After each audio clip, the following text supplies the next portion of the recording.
본격적으로 네. 첫 번째 질문인데요. 미중 무역 전쟁 그 원인과 결과는 어떻게 될지 궁금합니다. 그게 원인은 다양한데요. 일단은 표면적으로 봤을 때요. 그게 뭐냐면 그 중국이랑 미국 무역 이게 중국 이쪽에 흑자는 많이 봐요. 흑자 거의 1조 정도, 1조 달러 정도. 네, 그러니까 중국 미관에 수출하는 거는 직접 수출하는 것도 있고요. 그거는 무역 흑자는 거의 5천억 정도 있는데 달러. 근데 다른 나라 통해서 베트남 뭐 말해서 통해서 거의 또 5천억 그 정도 있긴 합치면은 1조 정도 흑자를 봐요.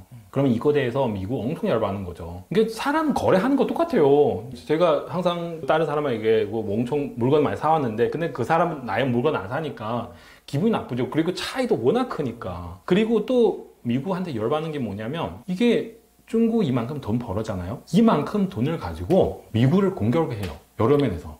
물론 그러니까 무기로 공격하는 게 아니고 이만큼이라도 돈 벌었잖아요. 중국의 산업을 크게 확장해가지고 이게 예를 들면 저가 상품들은 미국에 가가 어쨌든 미국 안 좋게 만들고 있어요. 그렇죠. 그러면은 미국 입장 봐서 엄청 열받는 거잖아요. 그렇죠. G2가 지원해 달려고 하다 그럼 보니까.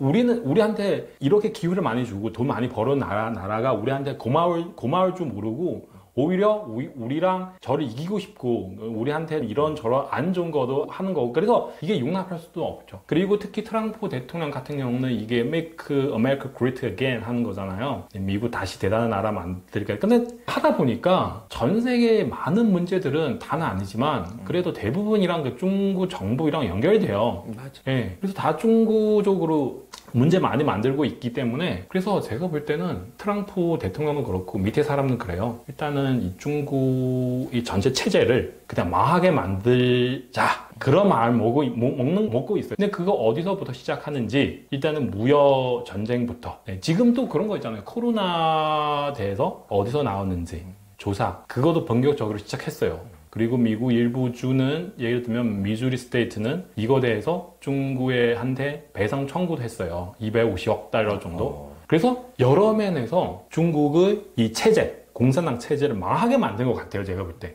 네, 그래서 무역 전쟁부터 시작했는데 그 결국에 어떻게 되냐면 서로 막 진짜 싸우는 거, 전쟁 일어나는 거 제가 볼 때는 그거는 가능성 크지 않는데요. 근데 디커플링 그런 말 있잖아요. 디커플링. 서로 아예 더 이상 거래하지도 않고 물론 어렵지만 근데 그 방향으로 가고 있어요. 제가 볼 때 그래요. 그럼 미국은 사실 당장 중국산 물건들 수입을 안 하면 좀 힘들지만 그래도 나중에 베트남 통해서 아니면 말레이시아 통해서 태국 통해서 다 구입할 수 있는데 근데 중국 이쪽으로 만약에 미국한테 수출을 못하면은 정말 힘들어요. 사람들은 일자리도 없고 실업자도 많이 생기고 있고 재정 문제, 환율 문제 등등등등 중국 전체 경제 위기 일어날 수도 있어요. 중국 전체 경제 망할 수도 있고 그렇게 되면은 그 중국의 체제 어떻게 되는지 잘 모르겠어요. 그러니까 중국이 지금 센 척하지만 실제 속을 들여다보면 굉장히 골마 있다. 그쵸. 오래 버티지 못할 수도 있다. 네네네. 협상이 금메살 탈 수도 있다. 그죠. 예, 근데 중국 사실 카드 딱 한 장이에요. 중국 사람들은 엄청나게 아무리 힘들어도 참을 수 있는 거. 그러니까 미국 같은 경우는 한국도 마찬가지잖아요. 만약에 일반 서민들을 살기 힘들면 난리 나는 거잖아요. 근데 중국 같은 경우는 일반 서민들은 힘들어도 말을 안 해요. 못 해요. 하면은 큰일 나죠. 예. 근데 지금 상황은 너무 힘들어요. 젊은 사람들은 뭐 일자리도 없고요. 취업할 수도 없고. 그래서 제가 볼 때는 지금 미국은 아마 더욱 강력하게 중국을 공격할 수는 있고요. 근데 중국 정부는 어떻게 하는지 반격하는 방법이 많이 없어요. 말만 막 우리 꼭 미국을 이기겠다 그렇게 얘기를 하지만 카드는 별로 없어요. 네. 네. 그리고 일반 서민들 살기 힘들죠. 지금 제가 중국 뉴스도 많이 보고 있거든요. 아유 매일마다 너무 답답해요.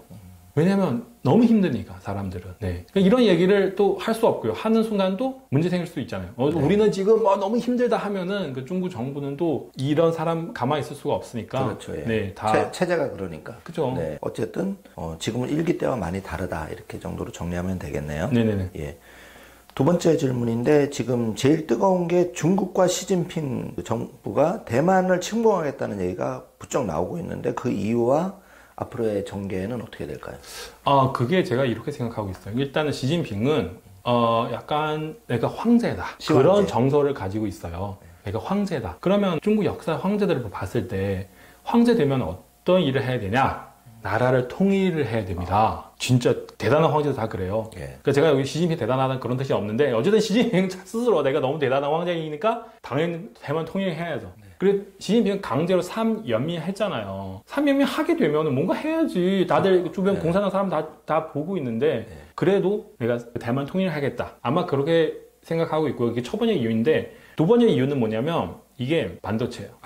반도체. TSMC나 뭐 그죠. 반도체. TSMC도 있고, 뭐 UMC도 있고, 미디어테크 이런 대만은 TSMC 중심으로 이 중소기업들 굉장히 많아요.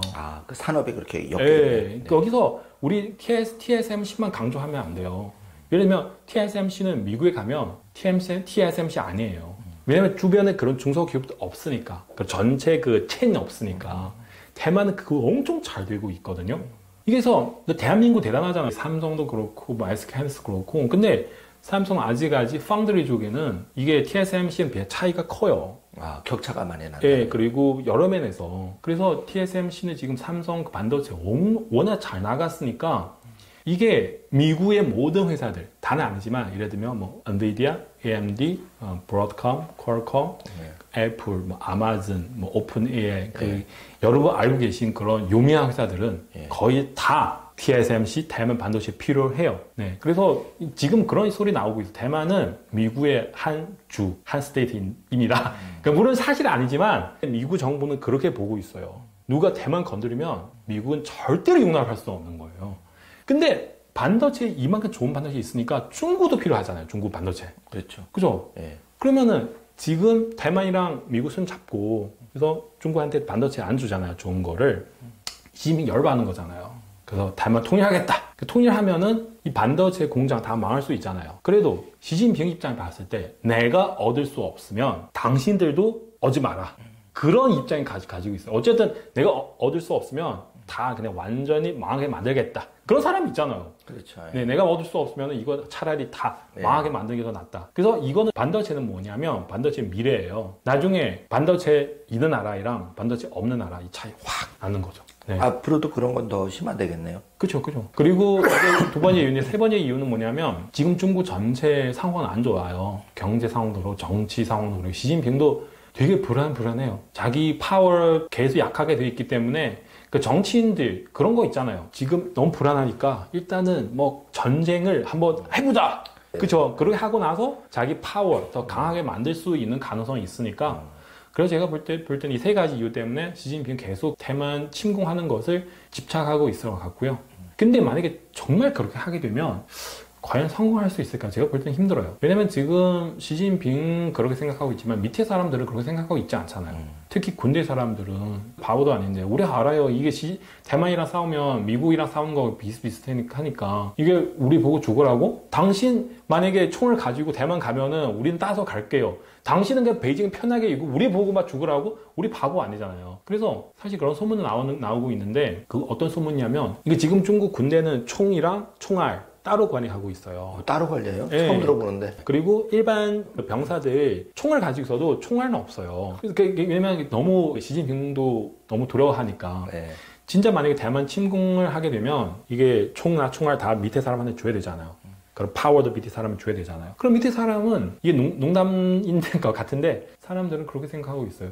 우리는 대만에 가서 미국이랑 싸우는 것보다 그냥 차라리 북쪽에 가서 시진핑이랑 싸우는 게 더 쉽지 않을까요? 그죠? 그렇죠. 미국이랑 싸우는 게 얼마나 무서운데. 근데 우리 총을 가지고 베이징 가면 시진핑밖에 없는데. 그러면은 시진핑 한 명만 바꾸면 되는데. 그렇죠. 그래서 이렇게 생각하니까 시진핑도 만약에 정말 대만 침공하게 되면 왜냐면 시진핑 스스로만 그렇게 하고 싶어요. 다른 사람도 하고 싶지 않아요.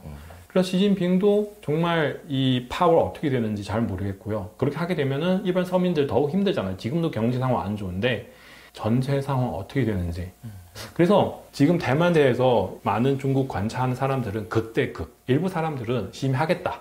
또 일부 사람들은 시임 절대로 하지 못한다. 이렇게 얘기를 하고 있고요. 근데 저도 잘 모르겠어요, 사실. 제가 볼 때는 쉬운 일이 아니거든요. 근데 독재자는 약간 생각하는 방식 자체가 일반 사람이랑 좀 차이가 있어서 그냥 정말 술 취하는 사람 있잖아요. 평상시에 다 뭐 좋은데 근데 술 많이 먹었어요. 그러면 이상한 행동할 수는 있는 것처럼 정말 시진핑이 상황이 너무 안 좋게 되면은 적으로 극단적인 선택을 할 수 있을지도 모릅니다. 예. 네. 그래서 그런 점은 항상 예의주시하고 있어야 되겠네요. 그러면 이제 그 시진핑 황제 권력이 흔들린다 이런 얘기가 나오고 있는데 그렇게 된 가장 큰 이유와 현재 중국 상황은 어떤지 궁금합니다. 지금 중국의 군부 같은 경우는 재작년부터 중국의 전 국방부 장관, 전 국방부 장관 다 수천당했어요. 와. 그리고 중국의 최첨단 기술을 가지고 있는 로켓 부대 사령관도 수천당했고요. 그리고 중국 공산당 중앙군사위원회 있어요. 거기서 위원 묘화이라고 하는 사람 수천당했어요.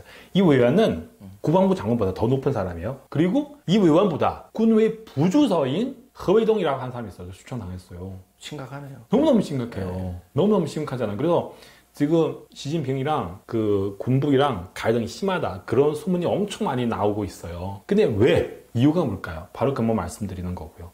그러니까 중국 공산당 20번 당대표 회의 끝나고 나서 그때는 시진핑 파워 엄청 세요. 군대 안에서도 그래요. 근데 시진핑은 항상 밑에 사람에게 불가능한 일을 시켜요. 아, 그래요? 그러니까 대만 침공하는 거 그런 거잖아요. 지금 봐봐요. 러시아는 옛날에 우리 어떻게 생각해요? 러시아는 미국 말고 러시아 군사력 강하잖아요. 네. 근데 러시아랑 우크라이나 부딪혀잖아요. 네. 지금 거의 3년 정도 되는, 3년 넘었어요? 뭐 어쨌든 이게 결과 보니까 대만은 우크라이나 아니에요. 대만은 물론 우크라이나 그렇게 게 아니지만 근데 대만은 이게 무기 너무 엄청 좋아요. 무기도 좋고 또 산업도 좋고. 그러니까 우크라이나는 미국을 안 도와줄 수도 있지만 대만은 도와주고 싶지 않아도 꼭 도와줘야 돼요. 그렇죠. 반도체 뺏기기. 그죠. 네. 대만 스스로 무기 너무 좋아요. 그래서 이 군대 사람들은 하기 싫죠. 근데 시진핑은 계속 푸시 하니까 군대 사람 표면적으로 봤을 때 알겠습니다. 주선님 열심히 하겠습니다. 근데 해야지. 앞에서만 하는 척하고. 근데 계속 안 하고요. 그리고 또 이런 핑계로 저런 핑계로 또 안 하고요. 그러면은 이런 사람 한두 명 있으면 시진핑 그냥 화나고 그냥 넘어갈 수 있는데 단체로 그렇게 하고 있거든요. 이 사람들 뭐야? 단체로 나를 지금 밑에서 뭔가 하고 있는 게 아니야? 나를 지금 대놓고 지금 무시하는 게 아닌가? 이렇게 생각할 수도 있잖아요. 그리고 또 대만을 만약에 통일하려면 일단 무기를 조사를 해야 되는 거야. 우리 어떤 무기를 가지고 있는지, 이 무기 상황 어떤지 체크를 해야 되잖아요. 체크를 해보니까 개판이에요. 아, 그래요? 이게 중국 무기들, 왜냐면 부패이 너무 심각해가지고 이게 중국산이 있잖아, 중국산. 그러니까 이만큼 쉽게 만들 수 있는 물건도 제대로 만들 수 없는데 이런 첨단 무기를 어떻게 좋게 만들 수가 있어요. 특히 부패 문제 있으니까. 그러니까 우리 만드는 상품들 팔아야 되잖아요. 소비자들을 받아서 이거를 검증을 할 수 있는 거잖아요. 근데 무기 같은 경우는 검증하는 사람 없어요. 이게 전쟁 일어나 이상해. 나야지. 예. 그래서 표면적으로 예쁘게 만들고 나서 하면 돼요. 근데 실제로 문제 너무 많아요. 그러니까 시진핑은 무기도 문제 많고 사람도 문제 많고 그래서 수총을 시작하는 거죠. 너무 열받아가지고. 네.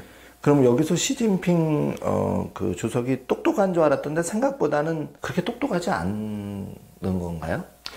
시진핑은 전략 투쟁 같은 거, 그러니까 사람이랑 싸우는 거, 그건 엄청 잘해요. 어떻게 내 파워를 가질 수 있는지. 어쨌든 그 사람이 옛날에 그 자리에 올라갔잖아요. 근데 실제로 그 일을 해야 되잖아요. 이 경제도 어떻게 좀 좋게 만들어야 되잖아요. 이거 대해서는 잘 안 돼요. 그 공부도 많이 안 해가지고. 지금 시진핑 했던 일 중에서 다들 세고 있어요. 했던 일 중에서 성공한 일 하나도 없어요. 다 망했어요. 1대1로 아니면 모든 거, 코로나 제로 정책, 모든 거. 거의 100%는 아니지만 그래도 거의 다 망했어요. 그래서 과연 시진핑이 똑똑한 사람인지. 어쨌든 중국 공산당 입에 싸우는 거, 그건 엄청 잘해요. 리커창 총리가 돌아가셨는데 예. 중국인 분들이 총리에 대한 그림도 있고 네. 그 당시 정치를 경제하고 잘 챙겼다 이런 얘기가 있잖아요. 그때 사람들은 리커창 죽고 나 사람들 나와가지고 리커창 그립다 좋게 얘기를 하는 거잖아요. 왜 그러냐? 이유는 다들 너무 시진핑을 싫어하니까요. 네. 반사적으로 있죠. 네. 너무 싫어하니까 근데 말도 못 하잖아요. 그러면은 이런 식으로 시진핑한테 불만을 표출하는 거죠. 네. 그런 거예요. 지금 그런 뉴스 나오는데 어떤 사람이 리커창 총리 어떻게 죽었는지 그거에 대해서 조사를 같이 한번 해보자고. 이유가 뭘까? 그래서 얘기를 하는데 이 사람 정말 큰 문제 생겼어요. 그러니까 아마 연금 같은 거 제가 정확하게 기억을 못하는데 어쨌든 중국 이 땅에서 리커창 왜 죽었는지 이거 조사를 하자 이 말 자체도 또 위험해요 지금. 네. 그래서 어쨌든 다들 시진핑에게 그 불만이 많아가지고 네, 그렇게 되는 거죠. 그거 좀 지켜봐야 될 것 같고요. 네. 자, 중국이 딥시크로 전 세계를 충격에 빠뜨리게 했는데 지금 로봇, 자율주행, AI 이 분야에서 네. 지금 혁신 기업으로 미국을 과연 넘어설 수 있을까요? 제가 많이도 알고 있기 때문에 그 AI는 일단은 세 가지 있어야 돼요. 첫 번째, 알고리즘. 네. 두 번째는 데이터. 이게 중국 다 있어요. 세 번째는 가장 핵심적인 건 반도체. 반도체는 지금 중국은 그 큰 소리는 많이 하는데 우리 뭐 반도체 만들 수 있다. 근데 아직까지는 안 돼요. 반도체. 제가 알기로는 SMIC 같은 경우는 28나노 정도 할 수 있는데 근데 지금 삼성 3나노 정도, TSMC는 거의 그 1.6나노 정도까지 가고 있어요. 차이가 워낙 커요. 확 차이가 커요. 그리고 지금도 미국 정부는 계속 이 부분에 대해서 중국 반도체에 대해서 제재를 하고 있거든요. 네, 특히 엔비디아, AI 반도체, 중국 들어가지 못하게. 최근 뉴스 봤는데, 어떤 미국 의원? 그렇게 제안을 했어요. 우리는 엔비디아, AI 반도체 안에서 위치 추정할 수 있는 그런 장비 설치하라. 만약에 이 AI는 이 반도체 중국 이 땅에 들어가는 순간 바로 감지할 수 있잖아요. 그 장치가. 그럼 바로 작동 불가해야 됩니다. 그런 제안까지 지금 나오더라고요. 대단하네요. 그래서 제가 볼 때는 나중에 좋은 반도체 같은 거 중국 안에서 들어가기 더욱더 힘들어요. 네. 그래서 반도체 없으면은 아무리 알고리즘 그리고 데이터 많아도 힘들 것 같아요. 제가 볼 때. 아무리 중국이 똑똑한 인재를 양성하고 있다고 해도 네. 하루아침에 그 격차를 확 줄이기는 어렵다. 그렇죠. 반도체는 너무 어려워요. 한국 사람 얼마나 대단해요, 한국 사람. 그래도 펀드비 안 되잖아요, 삼성. 그렇게 막 해도. 네. 대만은 대단한데 대만은 매물이 안 되잖아요. 중국 고일기로 밀어붙인다고 해도 네. 안 되는 건 또 안 되는 게 있다. 그렇죠. 그리고 중국 사람들은 반도체는 사실 그렇게 막 열심히 하는 편은 아니에요. 다들 다 돈 때문에 그렇죠. 그러니까 예를 들면 어떤 반도체 공장인데 우리는 반도체 공장 만들었다. 그래서 정부한테 더 보조금 같은 거 신청하는 거죠. 막 공장을 되게 막 예쁘게 만들고 나서 그리고 제가 그때 옛날에 반도체 공장에 출근하러 가는데 그 반도체 공장 어떤 사람 저한테 그렇게 말씀하셨어요. 우리 쓰던 그런 장비들 다 중국한테 팔았어요. 근데 중국 업체들 이거 사가지고 사용하지도 않아요. 그러니까 이 장비 있어야 공장이 있어야 정부한테서 보조금 같은 거 받을 수가 있어가지고 그렇게 하는 거죠. 그럼 어떻게 보면 미국의 M7 기업들은 자체적으로 주식을 통해서 자금 조달을 하는데 중국은 정부의 보조금에 많이 의지하다 보니까 네. 약간 차이가 좀 날 수도 있다. 네. 제가 볼 때는 모른 중국 사람 중에서 이게 반도체 관련된 사람들 정말로 그런 마음을 가지고 있어요. 제가 반드시 중국의 반도체에 위해서 최대한 노력하겠습니다. 그런 사람 많이 없어요. 다 돈 때문에 그래요. 충격적이네. 네? 우리가 외부적으로 볼 때는 애플 불매 운동 내지는 자국 소비, 화이폰 소비 이렇게 알고 있는데 네. 실상은 좀 다르다는 거네요. 아니, 말만 그렇죠. 말만 그렇죠. 그렇게 하면은 제가 항상 그렇게 질문하는데 그러면 왜 자식들 다 미국한테 보내요? 그러니까 그걸 설명을 못하네. 그냥 그렇게 생각하면은 북한한테 보내야죠. 러시아한테 보내야죠. 돈을 왜 다 미국 스위스 은행에서 거기서 놔두는 거죠? 근데 사람들은 그거 통해서 그거 통해서 그런 말이 있어요. 미국에 반대하는 것은 일이다. 미국에서 가서 사는 거는 삶이다. 이해되시나요? 예. 그런 사람이 있어요. 우리는 미국을 반대해야 돼. 막 큰 소리로 방송 막 나오고 막 조회수 많은데 찾아보니까 자기 아들, 딸, 다 미국에 있어요. 가장 솔직한 현상이죠, 그게. 네. 네. 네. 지금 하이닉스 반도체, 삼성 반도체, 네. 하이닉스 HBM 메모리, 조선 방산, 네. 자, 요 정도로 생각이 되는데 네. 지금 중국이 무섭게 따라오거나 추월을 했다고 하는데 과연 이 반도체 분야의 실상은 어떻습니까? 제가 이렇게 생각하고 있어요. 지금 사실 한국한테 기회로라고 얘기할 수도 있어요. 왜냐면 지금 미국이랑 중국이 지금 싸우고 있잖아요. 반도체 사업을 만약에 잘 하려면 일단 돈 많이 있어야 되고 인재 많이 있어야 되고 그리고 또 기술 많이 배워야 되는 상황에서 근데 예를 들면 반도체를 떠나서 조선 말씀하셨잖아요. 지금 미국은 그렇게 정책 세웠어요. 지금 당장 아니더라도 나중에 중국산 이게 배 같은 경우 미국한테 한국에 가면 따로 비용을 내야 됩니다. 이렇게 되면은 누가 아무리 중국 만드는 배 싸게 만들 수 있어도 사람들은 거기 배 안 사는 거잖아요. 반도체도 마찬가지예요. 반도체도 지금 계속 전쟁이 일어나고 있잖아요. 나중에 미국도 다른 정책을 세우고 나서 또 중국 과연 반도체도 계속 발전할 수 있어요. 그리고 반도체 좋게 하려면 투자는 무지하게 많이 들어가요. 그리고 다 달러로. 네. 중국 지금 경제 상황도 안 좋은데 과연 계속 이 부분에서 투자를 할 수 있는지, 그리고 지금 그 한국이랑 중국 특히 HBM 같은 경우 이게 기술 격차 되게 커요. 네. 그래서 중국 만약에 아무 문제도 없고 미국이랑 사이도 좋고 그리고 경제도 잘 되고 있고 그리고 사람들은 또 열심히 하고 있으면은 그거 잘 모르겠지만 지금 상황은 한국 따라오기가 힘들 것 같아요. 여러 면에서. 네. 단적인 예로 SK 하이닉스의 HBM 메모리가 엔비디아에 납품이 되는데 네. 아직 삼성은 그걸 못 맞추는 걸 봐서도 네. 요 두 기업만 봐도 그렇게 기술 격차가 한번 나버리기 시작하면 그죠. 그런 게 중국에도 적용이 돼요. 엄청 그러니까 삼성만큼도 그러니까 HBM 삼성은 이게 돼 있는 파운드런 쪽에 많이 정신 파려가지고 HBM 제대로 못했어요. 근데 이 기회 통해서 SK에서 확 이게 출하했잖아요. 삼성조차도 HBM 이게 SK한테 따라하고 하는데도 힘든데 중국 업체들 더욱 힘들죠. 네. 그리고 특히 한국 분들도 엄청 죽을 만큼 열심히 하니까 예. 제가 볼 때는 전 세계 상황을 보니까도 중국한테 모든 사람한테는 그렇게 뭐 좋은 환경 아니라서 뭐 그렇게 크게 걱정 안 해도 될 것 같아요. 어쨌든 열심히 하면 일단 열심히 하시고. 예. 네. 그럼 이제 그 7번째, 쿠팡이 이제 한국에 있지만 중국이 이제 그런 뭐 알리, 테무 이렇게 해서 관세 전쟁 여파로 그 수출이 막힌 중국의 저가 물품들이 한국 시장으로 만약에 쏟아져 들어올 수도 있는지, 그럴 경우에 우리가 대비를 어떻게 해야 되는지 궁금합니다. 저도 사실 이게 중소기업들 너무 힘들어요. 그러면은 세금밖에 안 되는 거죠.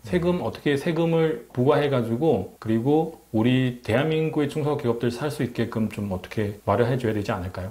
그러니까 이 부분은 사실 이게 저는 중국 쪽으로 많이 연구를 했는데, 그러니까 한국 쪽으로 저도 어쨌든 세금만 생각할 수. 그리고 제가 볼 때는 또 한 가지 생각이 있는데, 한국산 제품들이 이게 퀄리티 좋잖아요. 뭐 한국 사람들은 이게 상품 대요구도 엄청 높아요. 물론 싼 거는 좀 좋지만 그래도 몇 번 사용하다 보니까 과연 계속 사용할 수 있는지. 네.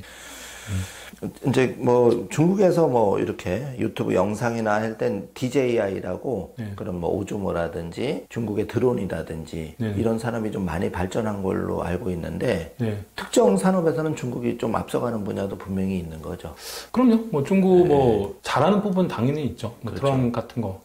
잘하는 부분은 분명히 있는 건데 중국이 전략적으로 로봇이라든지 뭐 그런 걸 지금 물량으로, 그리고 자율주행도 테슬라 대비해서 BYD를 통해서 막 이렇게 밀어붙이고 있는데, 이런 게 좀 성공할 수 있을까요?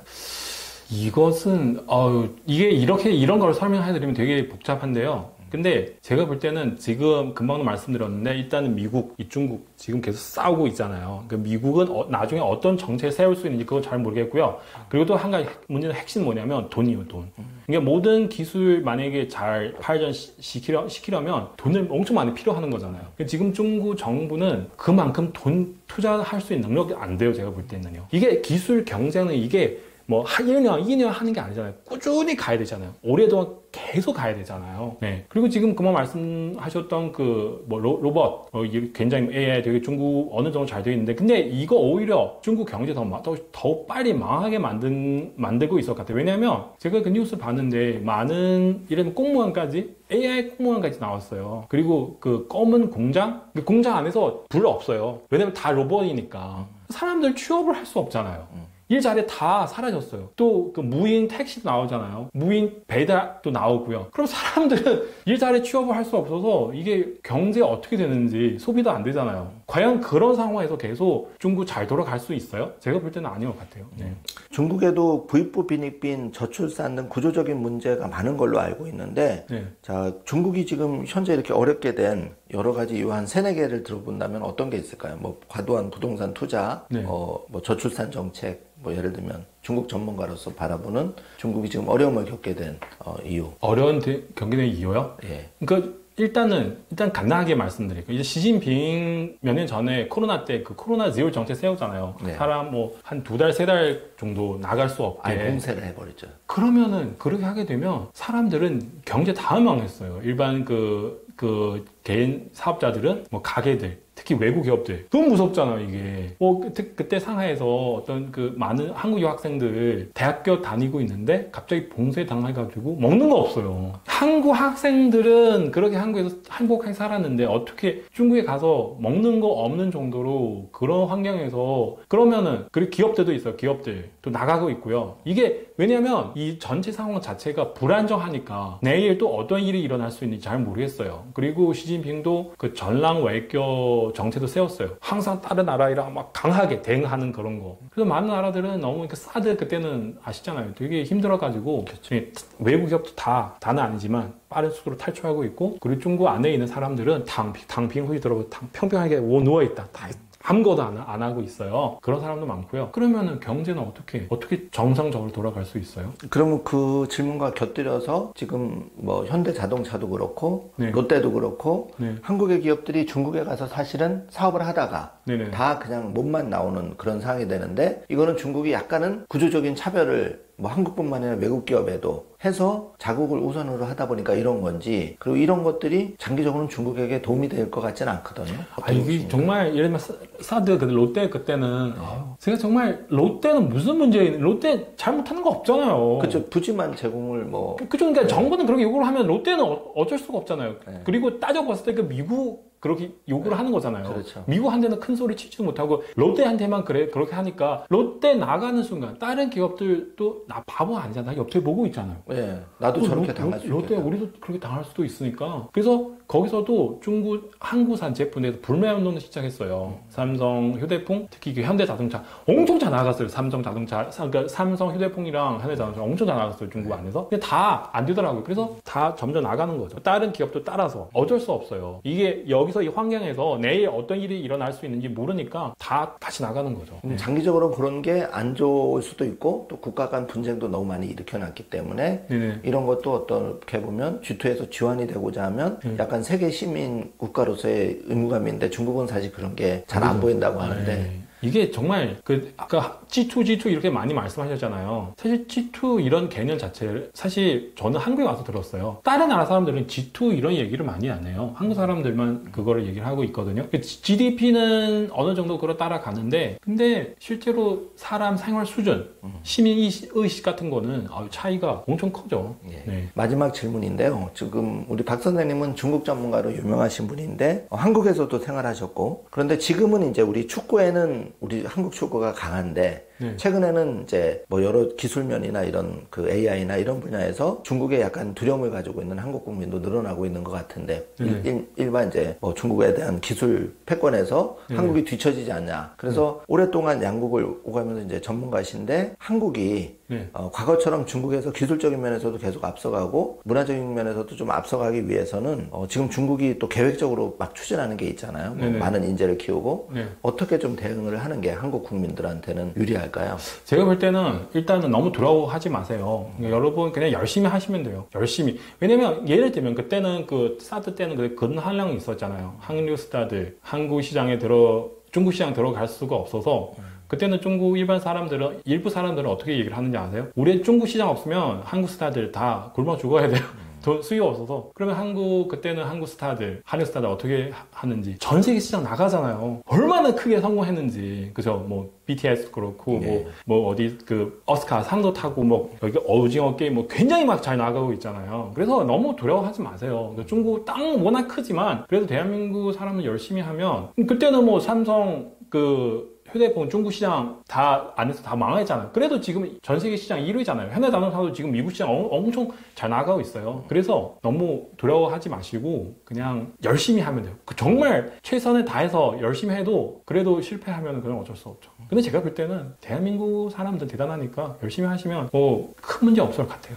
지금 한국 국민들은 그 서학개미라 해서 과거에는 중국에도 펀드나 주식을 중국 쪽 관련을 했는데 지금은 M7 뭐 테슬라나 엔비디아나 팔란티어 이런 쪽으로도 자금이 신문 같은 데 보면 많이 가고 있는데, 이렇게 자금이 간다는 거는 대세가 뭐 중국보다는 미국의 혁신 기업 쪽으로 돈의 흐름이 가고, 한국 사람뿐만 아니라 전 세계 다 그래요. 전 세계 지금 중국은 이게 돈 되다 안 되다 너무 불안하니까요. 너무 불안해요. 들어가면 와 이게 정말 오늘 어느 정도 투자를 해가지고 돈 벌었어요. 그러면 내일 어떻게 되는지 모르잖아요. 그런 불안감. 투자하는 사람들은 사실 안정감을 찾는 거잖아요. 네. 필요한 거잖아요. 그래서 다들 지금 특히 미국 주시장 지금 되게 잘 대박 나는, 물론 중간에 흔드는 것도 있지만, 그래, 엔비디아 뭐 예를 들면 뭐 테슬라 이거 보니까 희망은 있는 거죠. 그렇죠. 나중에 정말 중국이 자본시장 완전히 개방하기 전까지는 네. 아직도 제가 개인적으로 볼 때는 우리가 기회가 있지 않을까. 한국에도 기회가 있고 네. 좀 뭐 그렇게 너무 두려워할 필요가 없이 네. 선생님 말씀처럼 우리 할 일을 열심히 잘하면 네네. 정신 차리면 네네. 그래도 괜찮지 않을까. 네, 이렇게 제가 그걸 믿어요. 한국 사람들은 워낙 열심히 사니까. 네. 그래도 지금 이 정도까지 해오셨으니까. 네, 열심히 하세요. 감사합니다. 네. 오늘 그 못다한 얘기는 다음에 또 한번 모셔서 네. 들어가겠습니다. 감사합니다. 안녕하세요. 3.1경제 독립TV입니다. 오늘은 중국 전문가 박수학 선생님을 모시고 중국에 관련해서 궁금한 점을 여쭤보도록 하겠습니다. 자, 먼저 우리 박 선생님이 한국에 와서 산전수전을 다 겪으면서 성공하신 걸로 아는데 그 스토리가 궁금한데 먼저 박 선생님 소개하고 중국에서 한국 넘어와서 어려움을 극복하고 지금 이 자리에 오기까지 스토리 좀 부탁드리겠습니다. 네네네. 감사합니다. 그러니까 성공까지는 이렇게 말씀드릴 수 없고요. 어쨌든 진짜 한국에 와가지고 정말 열심히 살았습니다. 중국에 있을 때 그때는 중국 안에 있는 삼성전자 다녔어요. 네. 한 가지 충격 받았는데 그때는 어떤 한국 분이랑 같이 일을 했는데요. 우리 나이도 비슷비슷해요, 사실 그때는. 근데 좀 친하게 되니까 서로 연봉 같은 거 물어봐요. 예. 근데 제가 그때는 연봉 한국 돈으로 따져봤을 거의 700만 원 정도 연봉. 한 달에 거의 60만 원 월급 받고 있어요. 근데 그분 저희 연봉이 거의 7배 정도? 네, 6배, 7배 정도. 그 중국의 그 현지에서 하는 분은 그만큼 연봉이 더 아니, 그분 한국 사람이에요. 한국 사람이에요. 네, 한국 분인데 네. 같이 한국분인 같이, 그러니까 그 사람 주재원은 아니지만 그래도 출장하러 오시는 거잖아요. 예. 같이 일을 하니까 일도 비슷비슷하고 하고 있고요. 예. 근데 그분이 한국 사람 때문에, 네. 저는 중국 사람 때문에, 네. 그 그래서 차이 때문에 그 차이 때문에 그 수입 확 그 차이 나는 거죠. 그리고 어디 한국 분 같은 경우는 예를 들면 그 상하이 아니면 청도, 심천 출장하러 가면 한국 사람들은 무조건 현지 최고 좋은 호텔 거주하는 거고요. 우리 같은 경우는 뭐 3성급, 4성급 정도 그런 호텔 거주하고 있고 워낙 차이 확 나요. 근데 하는 일 비슷비슷해요. 그래서 저도 다른 나라 가야 되겠다. 계속 중국에 있으면 안 됐다. 그래서 그때는 한국 출장하러 와가지고 그래서 한국 너무 좋아해가지고 결국에 삼성 2년 정도 일을 하다가 한국에 넘어왔어요. 그래서 그때는 한국에 와가지고 한양대학교 박사과정 공부를 했어요. 한양대학교랑 그리고 키스트 한국과학기술연구원 서로 그 연수생 과정이 있기 때문에 그래서 키스트 가서도 연구를 많이 했고요. 그걸 하다 보니까 제가 아무래도 그 연구 이런 거에 대해서 그렇게 잘하는 편이 아니에요. 그러니까 주변에 그러니까 제가 키스에 있을 때 정말 그때 열등감 엄청 많이 좀 느꼈어요. 왜냐면 주변 사람들 너무 훌륭하니까 그 고대, 연대, 서울대 이런 사람 너무 많아요. 그러니까 이런 사람 넘어서 또 해외에서 뭐 스탠퍼드, 뭐 하버드 이런 사람들이 막 제가 거기서 아예 존재가 없어요. 천재 중에 또 천재를 본 거죠. 아니 저는 천재는 아닌데 그 사람들은 너무 훌륭하니까 여러 면에서 진짜 뭐 열등감, 질투 저랑 친구이라고 할 수도 있는데 나이 비슷비슷한데요. 되게 훌륭해요. 그때는 석사, 나중에 그 미국에 갔는데 미국 박사과정 공부하러 갔는데 돈도 많고 자동차도 있고 해외 출장도 많이 가고 그 사람. 그래서 제가 연구를 하는 게 진짜 다들 연구소는 딱 한 가지 연구 결과 좋은 논문 쓸 수 있는. 그러니까 논문은 제가 제대로 쓸 수 없으니까 너무너무 힘들어요 거기서. 결국에 또 다른 이유 있지만 어쨌든 거기 나왔어요. 나와가지고 스스로 창업을 시작했어요. 창업을. 제가 뭐 창업을 하면 무엇을 해야 되는지, 그럼 제가 한국 사람보다 뭐가 잘할 수 있는지 자세히 생각해보니까 중국어 잘하잖아요. 그죠? 키스트 그 사람들 아무리 잘해도 제가 한 가지 그 사람들보다 훨씬 더 대단한 중국어 잘하잖아요. 그래서 그때는 지금 한중 관계 그렇게 좋지 않지만 그때는 엄청 좋았어요. 그래서 제가 그 본격적으로 중국어 수업을 하는 거 시작했는데 맨 처음에 제가 그렇게 생각했거든요. 제가 뭐 그래도 공부를 그렇게 많이 했는데 그래도 워낙 막 똑똑하니까 중국어 수업을 하면 아마 3개월 정도 엄청 수입도 많이 창출할 수 있고 유명한 강사 될 수 있겠다. 3개월 정도? 그렇게 예상을 했는데 정말 현실은 그렇지 않아요. 현실이 너무 차가워요. 제가 능력이 있어도 진짜로 그때는 제가 중국어 수업을 어떻게 해야 되는지도 잘 모르고요. 누구한테 수업을 해드려야 되는지 잘 모르고요. 맨 처음에는 애들 과외식으로 이렇게 시작했는데 근데 거의 기회 없어요. 왜냐하면 항상 이런 전화 받아요. 그러니까 우리 중국어 수업을 받고 싶은데, 혹시 그 선생님 맞으시죠? 근데 제가, 네, 맞습니다. 이 얘기 하는 순간, 그쪽에 거절을 해요. 왜 그런지 아세요? 남자이니까. 남자 강사였어요. 제가 그거 자세히 얘기를 쓰지 않아가지고, 남자 강사였어요. 죄송한데요. 우리는 여자 강사 원합니다. 그러니까 그거 저도 이해를 해요. 왜냐면, 집안에 어머님이랑 그 애들만 있으니까 제가 남자 들어가면은 여러 면에서 불편하잖아요. 얼마나 충격받아요. 제가 이만큼 공부를 하는 사람인데 삼성전자 연구센터까지 다니는 사람인데 중요한 거는 편안한 사람이라는 거죠. 그래서 지금 애들 수업을 하려고 해도 이런 기회조차 없으니까 얼마나 슬퍼요. 이게 어떻게 하면 좋을까? 근데 사람들은 이게 포기를 하고 싶죠. 포기를 하면 또 무엇을 할 수 있을까요? 그때는 한 달에 12만 원 정도 수입. 왜냐면 그때 하나만 수업 생겼는데 일주일에 한 번, 1시간당 3만 원. 그래서 한 달에 12만 원 정도 수입이 있어요. 그러니까 생각해보세요. 이 대한민국의 땅에서 한 달에 12만 원. 그게 어떻게 살아요? 그래서 너무너무 불안해가지고 마침 저희 집 근처에 대학교 하나 있어요. 거기 들어가는데요. 거기서 이게 약간 불법인데 그래서 막 광고를 막 여기저기 다 붙었어요. 그게 그 다음날 가보니까 다 쓰레기 되는 거죠. 이게 이 청소하신 분들을 욕하시면서 이게 누구야 이게 이 사람 진짜 붙이면 안 되는데 이게 뭐야 다 떼고 막 버리고. 그러니까 그런 장면을 보면 얼마나 마음이 답답하고 눈물을 많이 흘리셨겠어요. 그래서 이게 포기해야 될까? 그럼 포기하면 어떻게 해야 될까? 되게 또 할 수 있는 일이 뭐가 이제 있어요? 결혼하셨어요? 네? 결혼하셨어요? 그때는 결혼 안 했어요. 그래도 막막했겠네요. 네네. 그때 당연히 결혼 안 했으니까.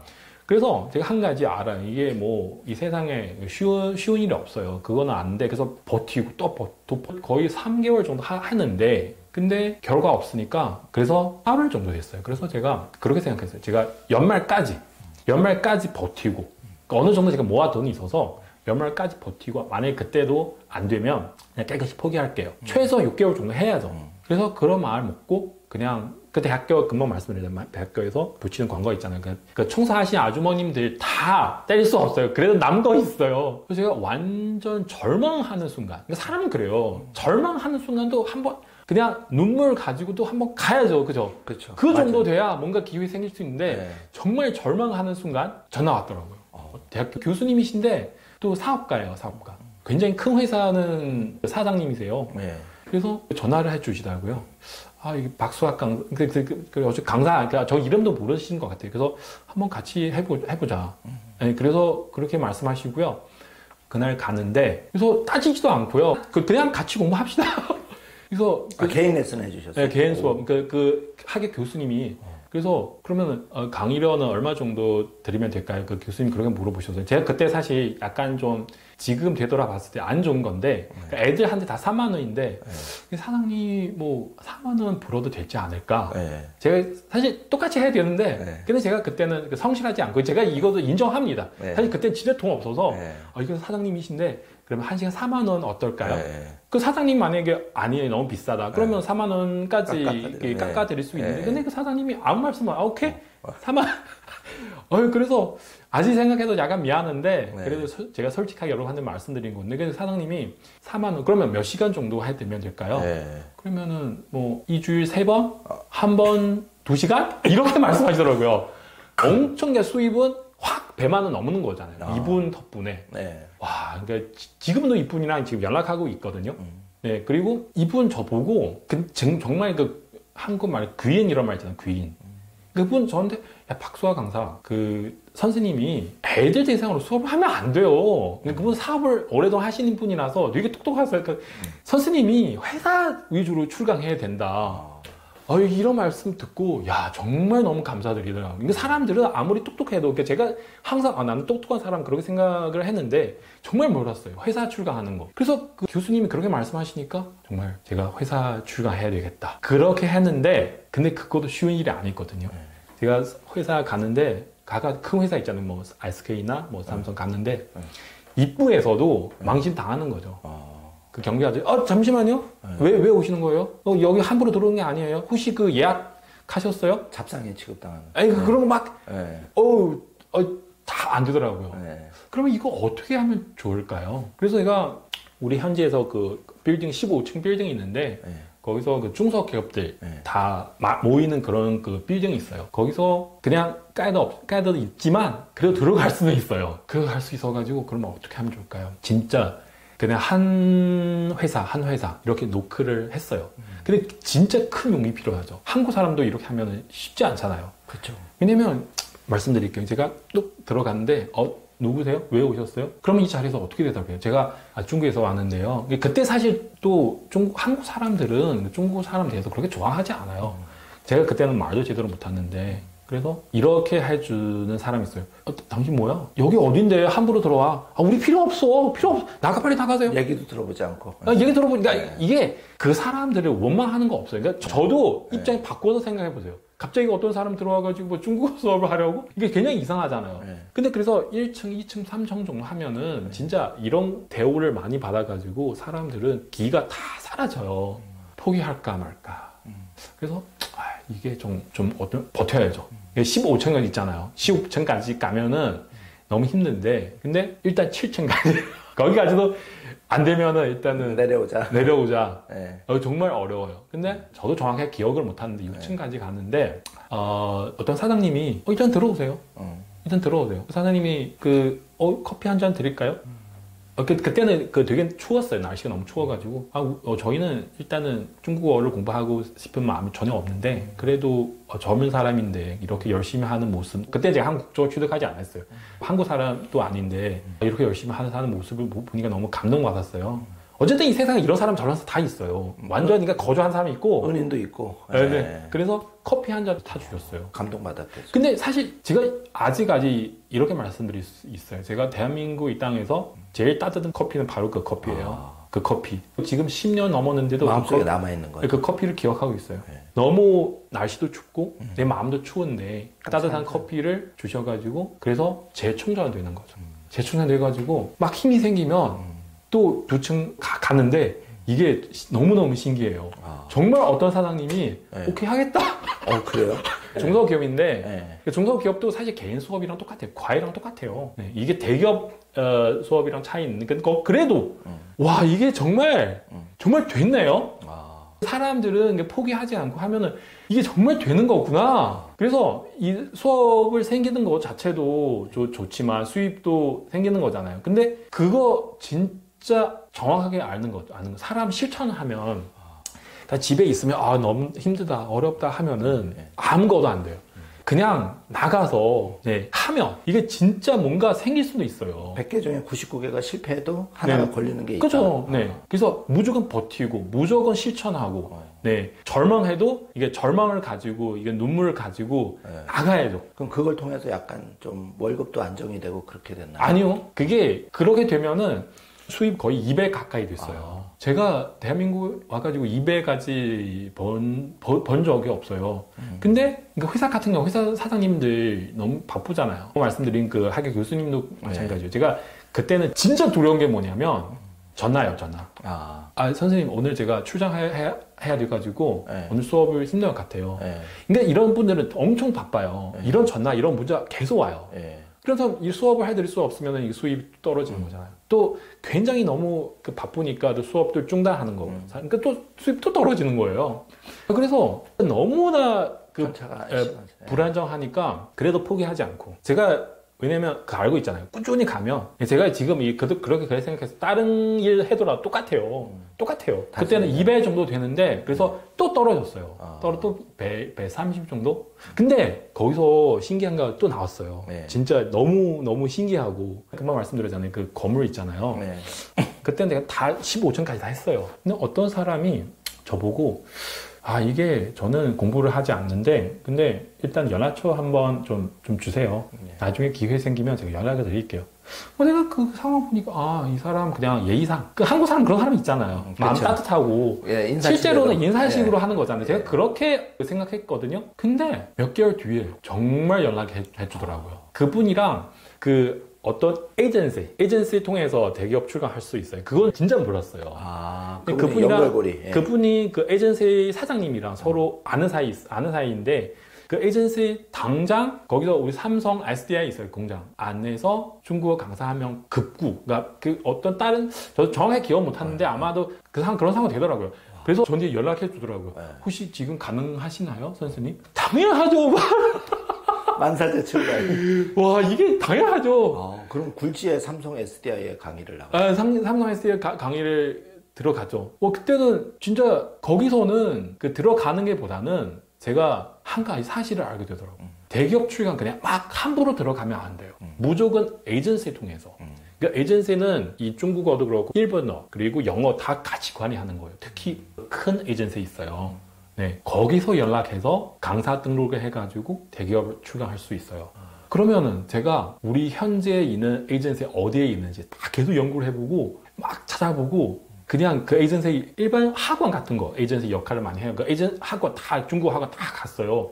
제가 이만큼 능력이 있으니까 갈 수 있는지. 그래서 삼성 또 다른 공장 하나 또 있어요. 또 생겼어요. 그리고 또 SK도 하나 회사 생기더라고요. 더 레벨이 이제 점점 올라가는 거네. 네. 그래서 이 수업 엄청 많이 생기는 거죠. 와, 이게 수입은 3배까지 되더라고요. 되게 300만 원 정도 네. 되더라고요. 근데 한국 분들을 봤을 때 300만 원은 뭐 별 많이 없는데, 근데 저한테는 정말 상상도 할 수 없는 숫자죠. 그쵸. 그래서 좋죠. 그러니까 좋은데, 근데 그 사람 사는 게, 사실 저는 항상 그 공무원들 봤을 때 아니면 은행에서 일을 하시니까 은행 봤을 때, 이 사람 정말 편하시구나. 그러니까 우리 자영업자들은 너무 힘들어요. 그러니까, 좋다가 또 안 좋다가. 그러니까 2015년도에, 혹시 기억하시는지 잘 모르겠는데, 그때는 마이너스 있었어요. 네. 그러니까 코로나 아니고. 맞아요. 있었어요. 마이너스. 네. 아마 많은 한국 분들은 아마 잊어버릴 수도 있는데, 네. 마이너스 있었어요. 맞아요. 제가 수업을 좋게 하고 있는데, 네. 갑자기 마이너스 생겨가지고, 네. 또 큰 충격 받았어요. 사람 두렵잖아요. 수업을 막 중단해버리고.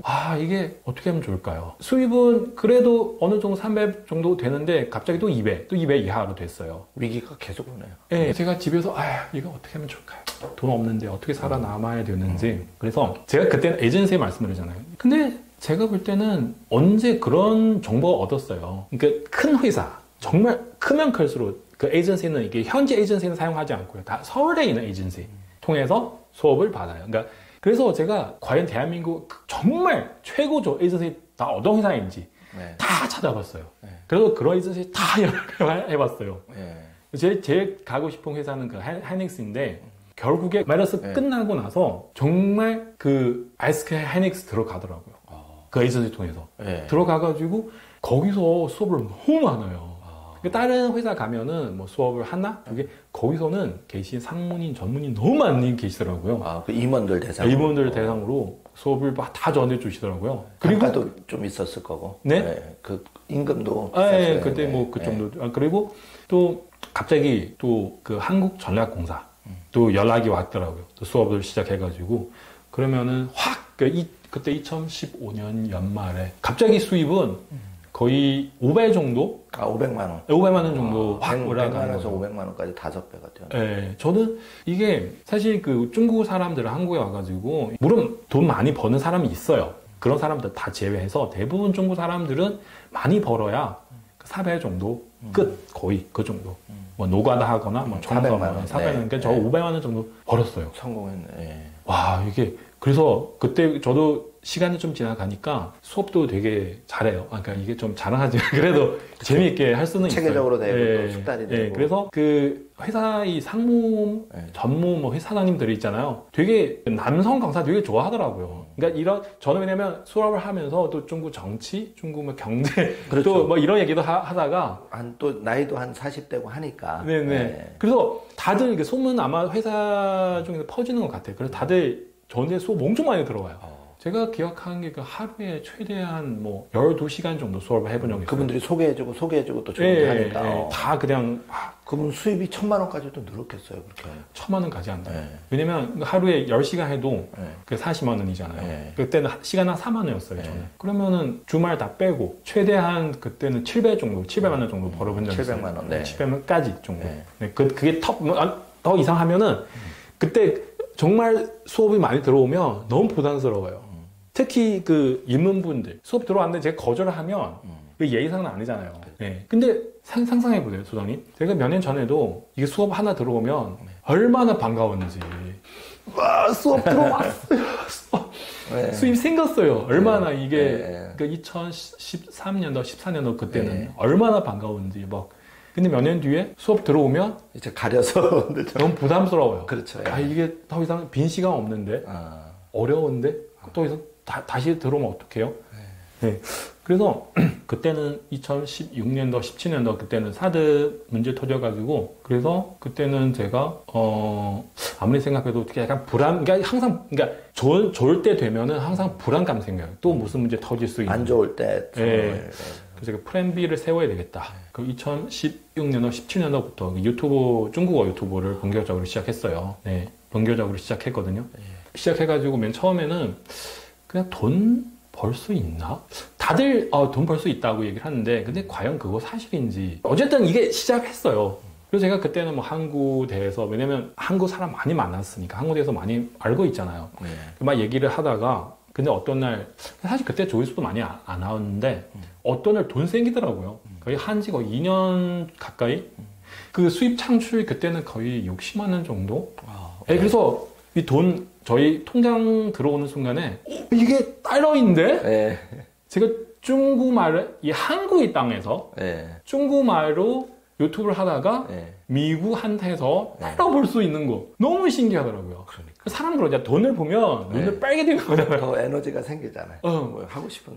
이게 좀 어느 정도 좀 어떻게 더 너무 열심히 해야 되겠다. 그래서 2018년도도 열심히 해서 그때도 수업이 너무 많아서 그래도 중국어 수업 쪽으로 위주로 했는데 유튜브는 그냥 대충 했는데 근데 2019년도에 그때 중국 미국 무역 전쟁 첫 번째 무역을 시작했잖아요. 그래서 특히 그 화웨이에 대해서 이게 반도체 제재하는 거 있잖아요. 제가 다른 유튜버보다 그 뭐 역사 이런 거 뭐 좀 많이 알고 있는 게 아니고요. 근데 반도체 제가 많이 알고 있거든요. 네. 반도체. 네. 왜냐면 제가 뭐 헤닉스, 삼성, 네. 뭐 또 키스트 다니니까 반도체 많이 알고 있어요. 어떻게 돌아가는지 뭐. 그거 다 알고 있죠. 삼성 네. 그때 화웨이에 대해서 막 얘기를 많이 했어요. 근데 정말 그냥 막 확 터져요. 조회수가 많이 나오는. 야, 이게 정말 무서워. 이게. 왜냐면 다른 사람은 다룰 수가 없으니까. 옛날 같은 거면 동영상 조회수는 5천만 정도인데 갑자기 그날 뭐 조회수는 뭐 한 동영상 50만 심지어 100만까지는 안 가더라도 거의 막 하루에 수입이 100만 이상 뭐 심지어 200만까지 이게 제가 상상할 수도 없는 일이에요. 그러니까 이 세상에 지금 막 어떻게 돌아가고 있는지 진짜 이게 과연 현실인지 정말 제가 유튜버 숫자를 보니까 이게 정말 이만큼 수입 들어오는 거예요. 그래서 플랜 B에 또 플랜 B를 세운 게 중국어 강의 외에 유튜버였고 그게 또 뭐 반도체 쪽에 하면서 조회수가 터져서 그런 경험을 또 하신 거네요. 그죠. 그래서 그날 2019년도에 그 수입은 그 본격적으로 5천 넘었어요. 그때 와, 대단하다. 1,300 정도? 그때 막 넘었어요. 그래서 지금도 그렇게 나오나요? 지금? 네. 지금도 거의 대단하다. 그래서 제가 너무 좋아요. 정말 그때는 철이 없어서 돈이 좀 1,000만 넘어가지고 돈도 막 이렇게 저렇게 쓰고 막 지금 생각해보면 너무 창피해요. 근데 사람 사는 게 정말 바로 그 다음 해 2020년도에 코로나 갑자기 왔어요. 또 한 번 위기가 왔네. 저희 수업은 하루 종일 사라졌어요. 그때 유튜브 해놓길 잘했네. 그럼요. 만약 유튜브 그때 안 하면은 정말 어떻게 살아야 되는지. 제가 삼성전자 다녔을 때 한 가지 배웠어요. 그때는 이건희 회장님이 항상 우리한테 월마다 이메일 보내줘요. 그 이건희 회장님이 이메일 보내주신 게 다른 내용 없어요. 그냥 위기. 지금 제대로 안 하면 삼성은 망해요. 계속 그렇게 해요. 대단하신 분이네. 계속 그런 경각심. 그러니까 우리는 제가 사실 그거 그때 젊었잖아요. 뭐 위기 그런 거 다 모르잖아요, 사실. 근데 그런 이메일 계속 보니까 이게 뭐지? 삼성 잘 나가. 그러니까 제가 그때는 삼성 엄청 잘 나갔어요. 삼성 있을 때. 그래서 이건희 회장님이 대단하신 분인 것 같다. 엄청 대단하시죠. 그러니까 제가 이 위기 삼성 이렇게 하면 10년 뒤에 망할 것이다. 이게 말이 안 되는데 삼성 잘 나가고 왜 망하는 거지? 계속 생각하는 거죠. 그래서 정말 그러네요. 사람들은 이 올해도 엄청 잘 나간 사람 내년 아마 망할 수도 있어요. 그래서 코로나 확 터지고 나서 선생님 죄송한데요. 우리 회사는 최근에 그 코로나 때문에 아마 수업 힘든 것 같아요. 그러니까 하루 종일 다 사라졌어요. 유튜브도 수입 확 떨어졌어요. 제가 그때는 1,500까지 찍었는데 수입은 확 300까지 떨어졌어요. 물론 300도 괜찮지만 근데 그 사람 심리 이것도 절망이에요, 절망. 이게 어떻게 하면 좋을까요? 작년에 그렇게 많이 돈 벌어서 이게 어떻게든 모아야지. 그냥 정신없이 그냥 바보같이 다 써버려. 또 후회도 하고. 그래서 그때는 아시잖아요. 다 뭐 할 수가 없으니까 그냥 유튜버만 집중해야지. 유튜브 막 열심히 해가지고 그래서 또 어느 정도 수입 생기고 또 점점 이런저런 것도 하고 지금도 한국어 이 채널도 하고 있고 어느 정도 그 출연도 하고 있고 대략 이 정도 자세히 얘기하면 더 다른 얘기 있는데 네. 그러면 그 얘기는 이제 다음에 듣고 어쨌든 우리 박수학 선생님이 조선족 출신으로서 이렇게 한국에 와서 월 1,500 이상까지 벌게까지의 스토리를 재밌게 들어봤습니다. 재밌어요? 네. 자, 그럼